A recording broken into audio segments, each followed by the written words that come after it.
ሃይ ውዴቱ ፋሚሊዎቼ እንዴት ናችሁ? ዛሬ በጣም በቃ ደስ ያለኝ ቀን ነው።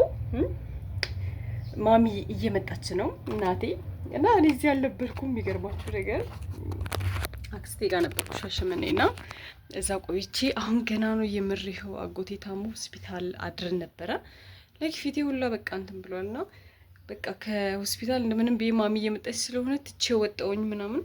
ከዛ ቤቴ ስመጣ ማለት ነው ቤቴ ምን እንደሚመስል ብራዘርም አለ አሯሩጭ በደቤት ነበር የሚመስለውና አሁን ማሚዬ ልትመጣ ነው። በጣም ደስ ብሎኛል። ባይዚ ጌታን በጣም በቃ ከዛ ቤቴን ጥርግ ቶሎ ብዬ ምናምን ቤቴን እንደዚህ ፏ አደረኳት። የታባቷ በቃ ትንሽ ስለሆነች ደስ የሚለው ትንሽ ቤት ሲኖራችሁ ቶሎ ብሎ ፏ ይላል በቃ ስታስተካክሉት ማለት ነው። እና ደግሞ እዚህ ጋር ደግሞ ምግብ በቃ ቶሎ መስራት ስላለብኝ አልደርስ ሳስበው ሁሉም ምንም ነገር ሊደርስልኝ አልቻለም። በቃ ውጪ እንትን ብዬ ስለመጣው ከዛ ሄድኩና እኔ እህታችሁ የታባቱ ካልደፈረስ ለናቴ ያልሆነ ብዬ ስጋ እዚህ ጋር አስከትፌ መጣው። ከዛ እሷን ጣድ እናደርጋለን ምናምን። ከዛ ማሚ ስትመጣ አሳያችኋለሁ። ማሚን ጠቀቡ ድርቲ እዚህ ጋር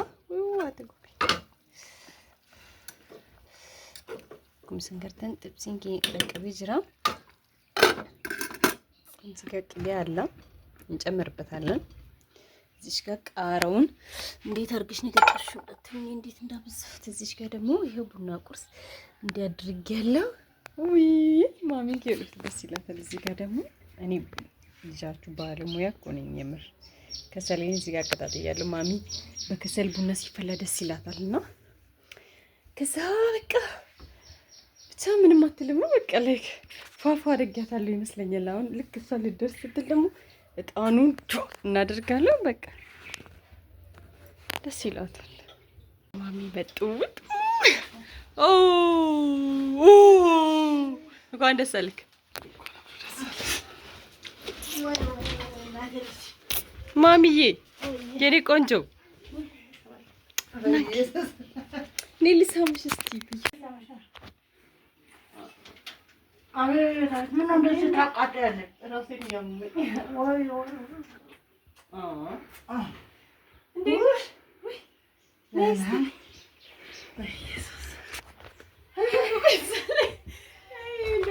ከሰፊ ቤት መጥተሽ ከዛ ወደ ጠባብ ቤት ምን ይደረግ እንግዲህ። መጀመሪያ ይብላ ካሜራው ከካሜራው በፊት ወዶ